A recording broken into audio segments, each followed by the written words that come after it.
Majority Leader. Mr. President, I ask unanimous consent the quorum call be suspended. Without objection. Mr. President, before I begin, I want to mention Pope Francis, who died last Monday. Since he became Pope in 2013, Pope Francis captured the world's attention with his simplicity. He had great compassion for the least among us, and he sought them out wherever he went. In his final homily on Easter Sunday, he reminded us not to remain stationary, but to go out seeking Jesus everywhere and in everyone. And that's how he lived, going out into the world, seeking Jesus and bringing the gospel to those that he met. I trust that he is now at home with his Father in heaven. And my thoughts and prayers are with South Dakota Catholics and all those who are mourning this humble servant of God. Mr. President, we're kicking off the week today with a vote on a former colleague of ours, David Perdue, to be the ambassador to China. And we'll be working through several other ambassador nominations this week, including our ambassador to our close friend and ally, Great Britain. I don't need to tell anybody that it's important to have these individuals in place. And we're going to continue to confirm the President's ambassadors as expeditiously as possible. We're also going to continue to focus on filling out the rest of the President's administration. The President needs to have his team in place so that he can do the job he was elected to do. And I intend to make sure that happens as quickly as possible. We've already set a brisk pace on nominations, confirming more than 50 to date. And we're going to have a lot more nominees coming out of committee. And I want to make it very clear that we're going to process those nominees in a timely fashion. As I've said before, we can do this the easy way or the hard way, but one way or another, we're going to get it done.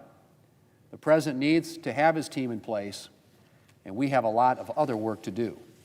And speaking of some of that other work, before Easter, the House and the Senate took a major step forward on a permanent extension of tax relief for American families by passing a budget resolution that will allow us to proceed to a final bill. We've been working toward the text of that final bill for months, and drafting has only accelerated since passage of the budget resolution. And I'm looking forward to House and Senate taking up the final legislation. Mr. President, there's a lot on the line here.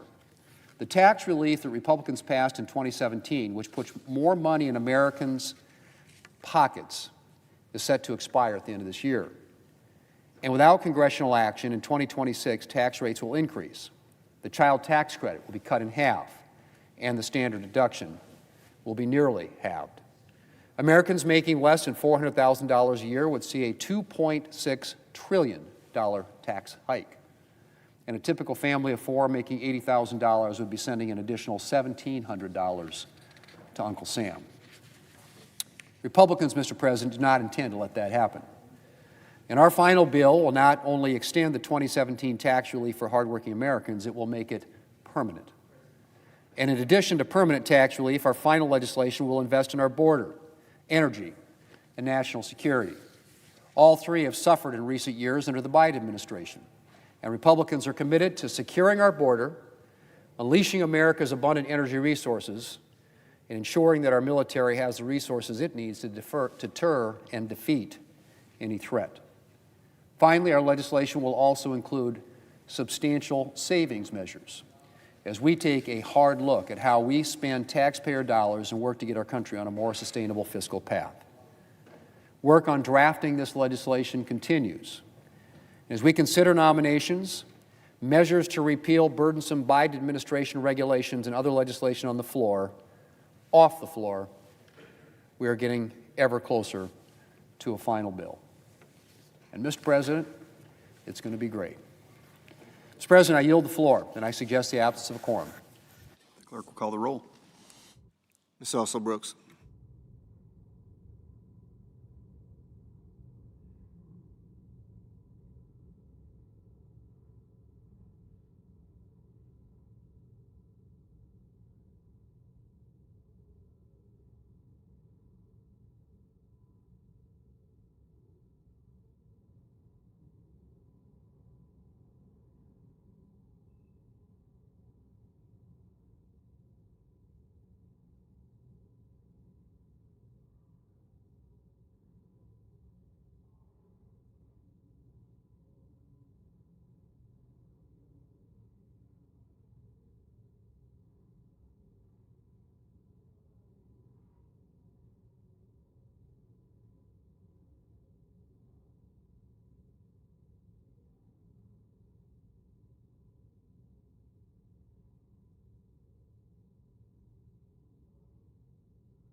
Mr. President, Democrat leader. I ask unanimous consent the quorum be dispensed with. Without objection. Well, Mr. President, last week our dear friend, the senior senator from Illinois and the Senate Democratic whip, announced he will not seek re-election next year. I'll have a lot more to say about Dick Durbin, one of my close friends, and someone I roomed with for close to 2 decades before he departs. But for now, let me say just this. Senator Durbin has left an indelible mark on the Senate, on our caucus, on Illinois, and on all of America. He's been a champion for justice, helped Senate Democrats confirm a record number of federal judges last Congress. He's been a tireless advocate for Illinois families and people in need. And he's been a close and trusted member of my leadership team. I know Senator Durbin will spend every remaining minute of his term fighting for Illinois and America, fighting for justice. I look forward to fighting alongside him, as we always have, together. First 100 days. Well, this week, President Trump marks 100 days as president. It's been 100 days of hell for American families, for our economy, and for our democracy. The start of Donald Trump's second term has been the worst start of any president in modern times. He now has the lowest approvals any president has seen through his first 100 days since they started polling 80 years ago. Tomorrow night, Senate Democrats will take to the floor to highlight the disaster of Donald Trump's first 100 days. We will expose his broken promises. We'll expose his lies. We'll expose the ways he is threatening democracy. So we will take to the floor and expose Donald Trump as a disastrous president in his first 100 days. We ask America to listen. On the day he became president, Donald Trump promised a golden age for America. Today, that seems laughable. Instead of a golden age, what Americans have gotten is one of the most chaotic, corrupt, and harmful starts to a presidency in modern history. Before our very eyes, the man who occupies the Oval Office is destroying the foundations of our democracy. Federal law enforcement are arresting people with little due process, even going as far as arresting a judge in Wisconsin. At least 4 U.S. citizens, all of them children, 2 suffering from cancer, have been illegally deported. It's sickening, it's immoral. Arrest a judge to try and threaten and scare judges, which he's done before, saying he's about impeachment and other things. Freedom of expression, rule of law is under attack. Government has been weaponized against the free press, against academic and judicial independence, against anyone who might disagree with Donald Trump. Donald Trump doesn't want to be president of a democratic republic. He has said he wants to be a king or some kind of dictator. He said, "Let me be a dictator for one day." But his actions show he wants to be one for much longer. Meanwhile, billionaires like Elon Musk have been handed the keys to the federal government with little accountability. Donald Trump claimed he's a better president than George Washington, but he takes inspiration more from the likes of Viktor Orban or worse. So 100 days into Donald Trump's second term, what exactly do Americans have to feel good about? Is it that Donald Trump's trade war has pushed our country to the brink of recession? Is it that his tariffs will cost families an average of $4,700 annually? Is it that CEOs and business owners are warning about rising costs, empty shelves, and an economic downturn? Maybe it's that the Dow Jones is on track for its worst April since 1932. The truth is, Donald Trump's presidency is no golden age. It's a disaster, the worst start to a new administration in modern times. Americans are already fed up.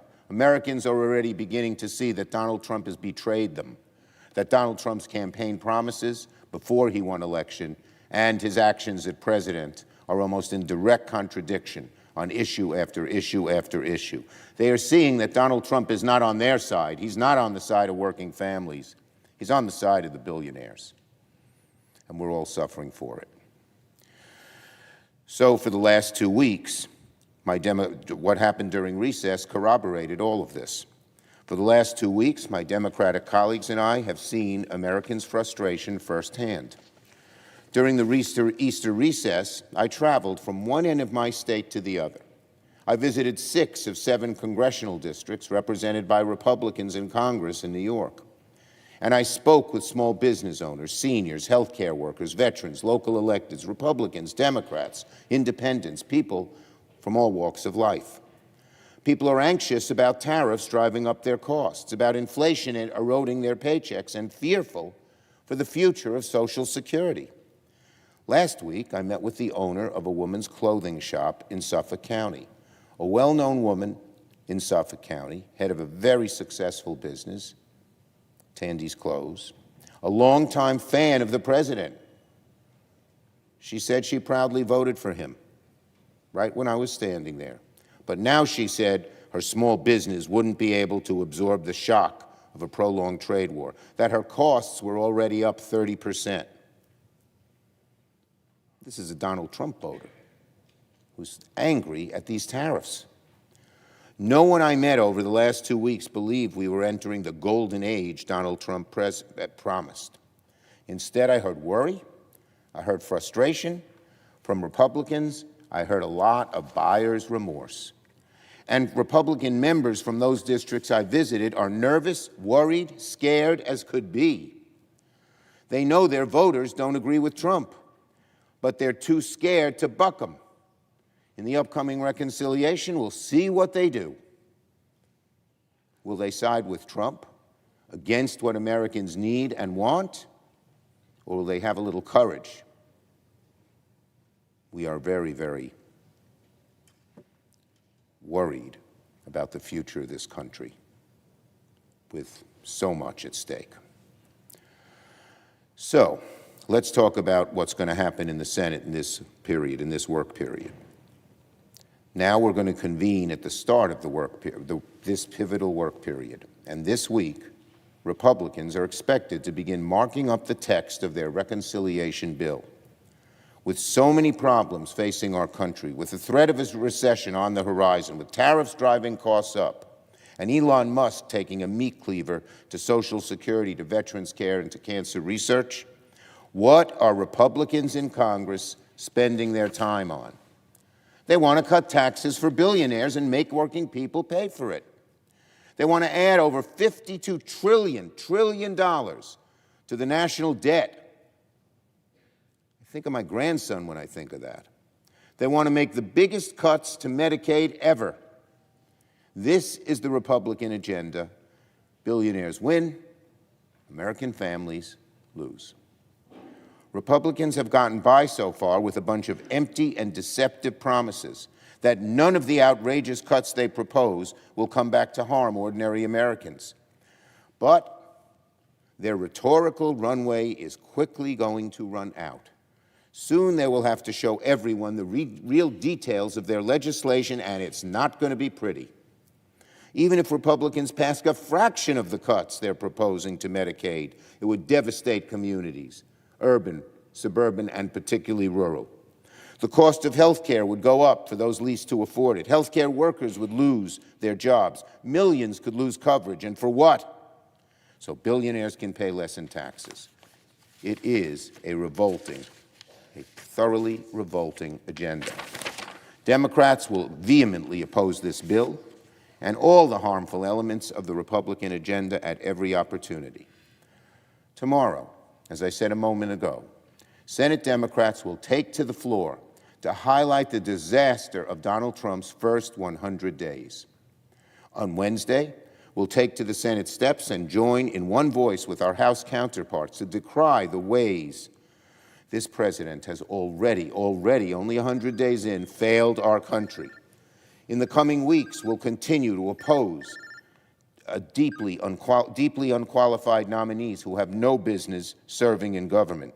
We've seen that already, for instance, with the antics of Mr. Hegseth. We'll also fight Donald Trump's disastrous trade war. Soon the Senate will vote on bipartisan legislation I co-sponsored with Senators Wyden, Kaine, and Paul that nullifies Donald Trump's trade war. To nobody's surprise, the president's already threatened to veto this bill. Senate Republicans, who know how bad tariffs are for their states, should join us to nullify Donald Trump's trade war and ignore his veto threat. And if necessary, we should override the president's veto. These tariffs are so bad and already pushing America into recession. Recession's an economic word for shrinking growth. But what does it mean to American families? More likely to lose a job, harder to find a new job, more likely to have prices go up and not be able to afford those price increases. Finally, Senate Democrats will do what Senate Republicans refuse to do: conduct oversight on this administration. We'll do it on our own. That means pushing for investigations into the leadership failures at the Pentagon. What Hegseth did there was horrible. It means pushing back against attacks on Social Security. It means resisting the defunding of public resources like PBS. It means exposing the chilling arrests of Americans without due process. Day after day after day, we will hammer home the Republican agenda, and Americans will see the difference between Democratic unity and Republican disarray. It's no wonder Republicans are in such disarray. House Republicans fighting with one another, Senate Republicans fighting with one another, and Senate and House Republican leaderships not even on the same page. That's incredible. Why? Because their programs are so unpopular with the American people. Democrats are united in our mission to lower costs for families, protect health care, defend American democracy. Meanwhile, Republicans are at loggerheads with each other. As I said, House Republicans are fighting among themselves. Senate Republicans are fighting among themselves. Leadership in both chambers are at odds. And why do Republicans face this situation where they are so at odds with one another? A simple answer again: because their agenda is so unpopular with the American people, and neither House and no Republican senator wants to be left holding this hot potato. The backlash Republicans are getting from the public, whether it's town halls, in the streets, or through dismal polling data, should serve as a warning to our colleagues on the other side. If they proceed with their agenda, the political outcry will be enormous, just enormous. And so as long as Donald Trump pushes America down the dangerous road we're already on, he'll face resistance from Democrats, from the courts, and most importantly, from the American people themselves. I yield the floor.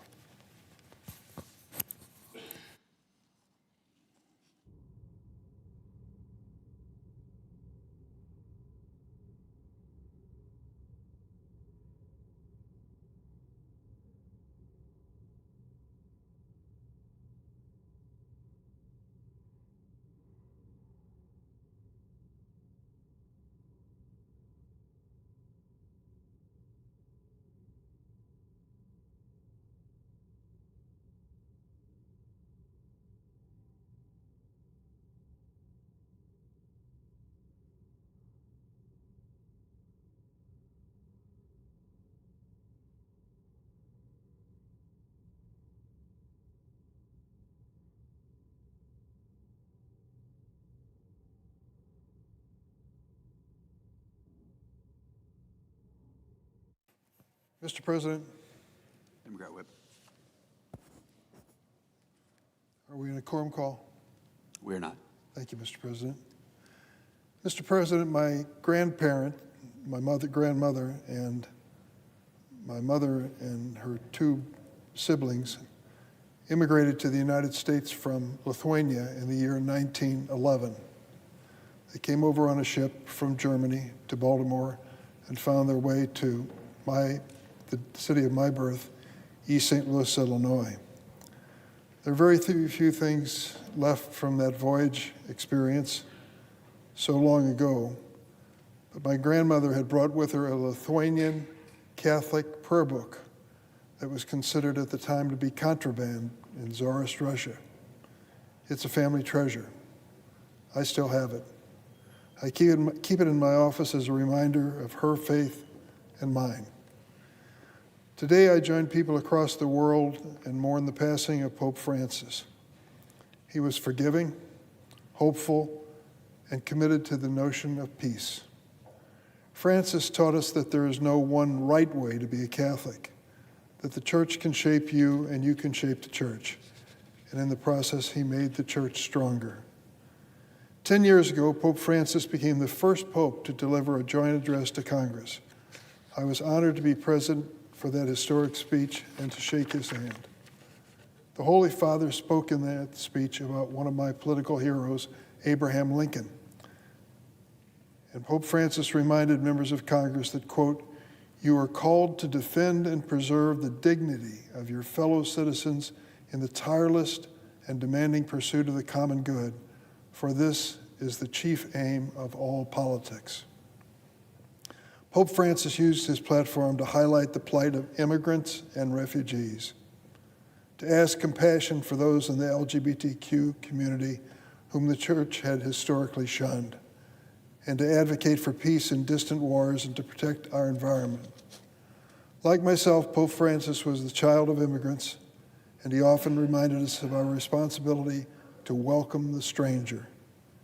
In a recent letter to American Catholic bishops, Pope Francis affirmed our nation's right to, quote, "defend itself and keep communities safe." But he raised serious concerns about mass deportation, which, quote, "damages the dignity of many men and women and of entire families and places them in a state of particular vulnerability and defenselessness." His message is so timely as our government ignores due process and through an administrative error sends a person to a hellhole prison in El Salvador and deports a 2-year-old to Honduras. In one of his final public acts, Pope Francis authored remarks for Easter Sunday. He was so ill he was unable to deliver the speech himself, so it was read by one of his assistants. It was a speech of peace. It was a speech of hope. It was a speech of a truly good man. In it he pled, and I quote, "On this day, I would like all of us to hope anew and to revive our trust in others, including those who are different than ourselves or come from distant lands, bringing unfamiliar customs, ways of life, and idea." Over the weekend, it was my honor to join Senator Susan Collins and 3 of our colleagues as part of a delegation of 5 senators who represented the United States Senate at Pope Francis' funeral in Vatican City. The crowd was overwhelming.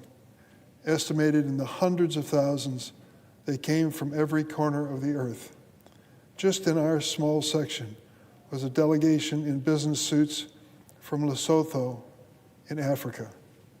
There were Buddhists in bright orange robes, members of the Italian Parliament, a turbaned Sikh delegation from India, and our bipartisan House delegation led by Nancy Pelosi and Republican leader Steve Scalise.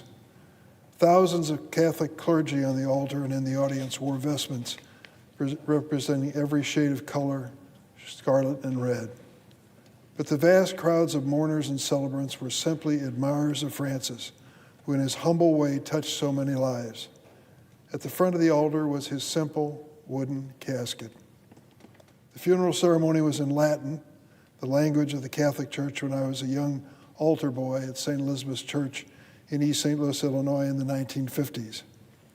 As I witnessed this solemn Mass and read from the text, I could hear in my mind the rusty hinges of an opening door taking me back to the Latin Mass and Gregorian chant of my childhood. It's all still there. Deo gratias. How did this Mass differ from the funeral of John Paul decades ago? I remember the crowds of Polish mourners who were there with their red and white flags for John Paul II. But with Francis, what struck me were the many waves of spontaneous cheering from the vast crowd when reference was made to his simple message for immigrants, for peace, and for understanding. Who can forget his 5 words? Who am I to judge? They defined his humility and his humanity for so many of us. After the ceremony, I went back to my hotel room and turned on my television. There was a recurring segment every few minutes. It showed a simple photograph of Francis and the Italian words, which I'll probably mispronounce, but they were Grazie, Francesco, il Papa della Gente. Translated to English, thank you, Francis, the Pope of the people. We must continue to hold fast to the message of Pope Francis to love and respect one another. In a world of hate and fear, his message of peace and understanding is needed now more than ever. Mr. President, I yield the floor.